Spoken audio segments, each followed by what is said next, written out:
hubungan khusus Hotman Paris dan Iklima Kim terungkap, bukan hanya sekedar urusan kerja. Kehidupan pengacara kondang Hotman Paris terus disorot perihal kehidupannya dikelilingi asisten perempuan yang cantik.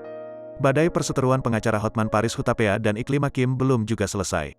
Iklima Kim adalah mantan aspri Hotman Paris yang mengaku menjadi korban pelecehan oleh Hotman Paris. Atas tuduhan itu, Hotman Paris kini malah mengungkapkan fakta lain. Pengacara 62 tahun ini mengaku memiliki hubungan khusus dengan Iklima Kim. Dikutip Tribun News dari YouTube Cumi Cumi, Kamis tanggal 12 Mei tahun 2022, Hotman pun menyebut awalnya sempat tertarik pada mantan asprinya itu. Namun perasaan tersebut, dikatakan Hotman, mulai memudar. Jadi memang kita ada hubungan khusus. Mula-mula memang aku suka tapi lama-lama aku tidak suka, kata Hotman, dikutip Tribun News Jumat, tanggal 13 Mei tahun 2022. Apalagi disebutkan, Hotman memang memiliki banyak asisten pribadi yang dinilai cantik-cantik. Dikatakannya, hal itulah yang membuat Iklima Kim akhirnya tidak terima hingga melontarkan tuduhan tersebut. Sehingga dia makin gak suka gara-gara aspri gue terlalu banyak yang cantik, sambungnya. Dalam kesempatan itu, Hotman juga menyampaikan pembelaan terkait tuduhan Iklima Kim.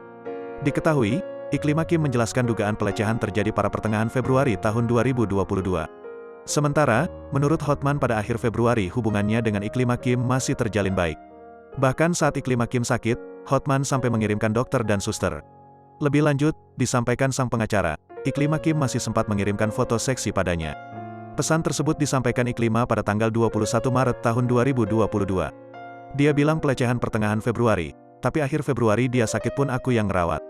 Aku kirim dokter, suster, terang Hotman Paris. Kita dansa-dansa, bahkan dia ngelus-ngelus punggung aku tanggal 10 Maret. Tanggal 21 Maret aku bilang sayang kangen, langsung dia kirim foto seksi bahkan ada fotonya yang hanya pakai jelasnya.